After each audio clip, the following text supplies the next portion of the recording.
Hai anak-anak, salam jumpa. Perkenankan, pada kali ini kalian akan belajar bersama dengan Ibu Paulina dari SMP Santo Yosef Lahat.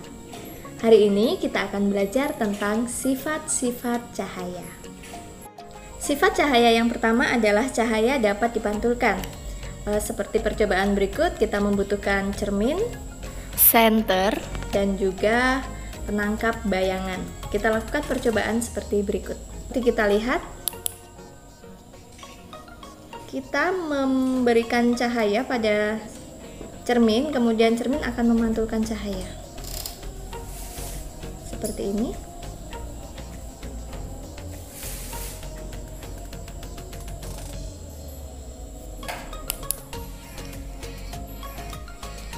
Sifat yang kedua, cahaya dapat merambat lurus.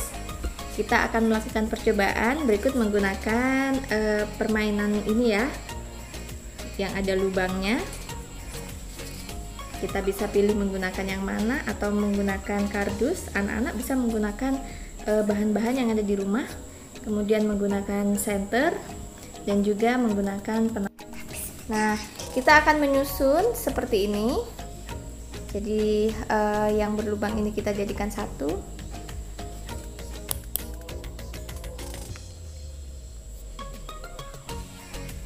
Bayangannya akan terlihat bahwa cahaya yang menembus adalah cahaya yang melewati lubang, dapat menembus lurus. Tetapi yang tidak ada lubangnya, dia tidak bisa lewat ya. Jadi bayangannya sama persis seperti keadaan bendanya. Hal ini juga berlaku apabila kita buatkan selang-seling seperti ini. Maka nanti posisi lubang yang sama itu nanti akan menghasilkan bayangan yang sama seperti ini, karena hanya ada satu lubang ya yang bisa dilewati oleh cahaya, sehingga bayangannya di sana hanya ada satu seperti ini. Berikutnya adalah cahaya dapat dibiaskan. Kita akan melihat perbedaan sebelum dan sesudah. Pensil dan pena ini dimasukkan ke dalam tempat yang diisi dengan air. Terlihat perbedaannya ya antara pensil dan juga pena. Pada pensil itu terlihat patah. Ketika pena dimasukkan ke dalam air juga terlihat patah, sementara yang pensil tidak ya. Nah, hal ini menunjukkan bahwa cahaya itu dapat dibiaskan. Kita akan melihat satu lagi untuk pada pensil juga akan terlihat patah ya. Hal ini dikarenakan adanya perbedaan medium dari udara dan medium air, sehingga terjadi perbedaan kerapatan medium. Dari pembiasan ini kita dapat melihat bahwa adanya perbedaan ukuran pada benda yang berada di dalam air dan yang berada tidak di dalam air.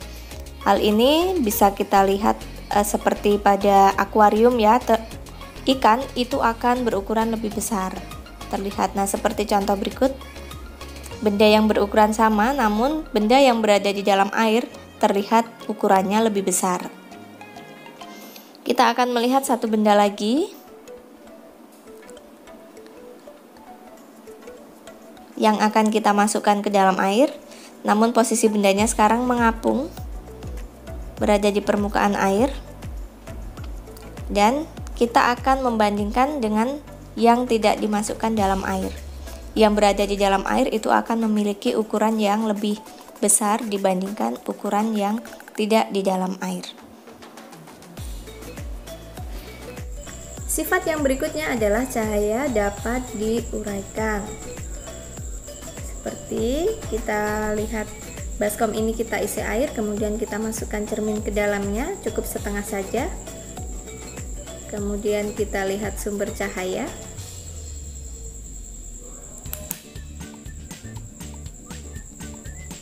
Lalu, nah seperti yang terlihat ya, anak-anak bisa melihat bahwa cahaya dapat diuraikan. Di situ terbentuk penguraian warna putih menjadi warna yang berwarna-warni seperti yang terlihat pada pelangi ya. Jadi cahaya dapat diuraikan, itu contohnya adalah pelangi. Bisa anak-anak lihat itu ya, terbentuk. Ya, ini adalah sifat cahaya dapat diuraikan.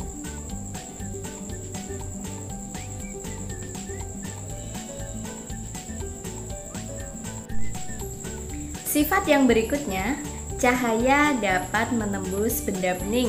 Seperti kita lihat di sini ada air jernih, ada pelan paralel, dan ada penangkap layar, dan ada senter. Nah, kita bisa melihat seperti pada percobaan berikut.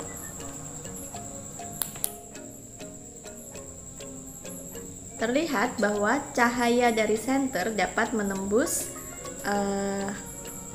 air jernih ya.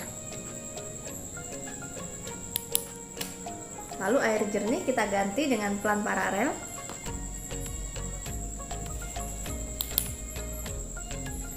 Cahaya juga dapat menembus pelan paralel. Sehingga sifat yang berikut ini adalah cahaya dapat menembus benda bening. Sifat yang berikutnya, cahaya dapat didifraksi atau melalui celah yang sempit.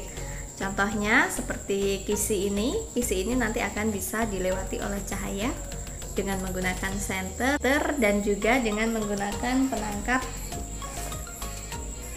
cahaya. Baik, kita lakukan percobaan seperti berikut ini.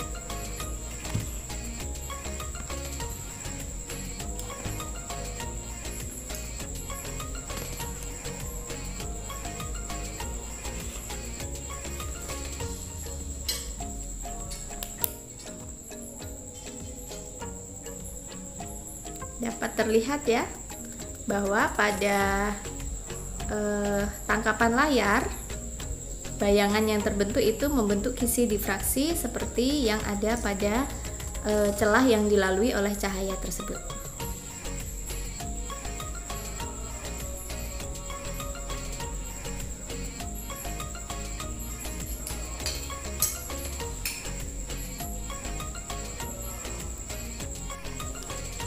Sifat yang berikutnya, cahaya dapat terinterferensi. Syaratnya adalah harus ada dua buah gelombang yang memiliki frekuensi dan amplitudo yang hampir sama. Sehingga ini contohnya dapat terlihat seperti pada permukaan air kolam. Jadi seperti gelap terang itu ya. Nah, itu adalah contoh cahaya dapat terinterferensi. Yang berikutnya adalah cahaya dapat terpolarisasi. Terpolarisasi artinya sebagian cahaya dapat terserap oleh medium yang dilalui oleh cahaya. Baik anak-anak, itu tadi adalah pembahasan tentang sifat-sifat cahaya. Sukses dalam belajar!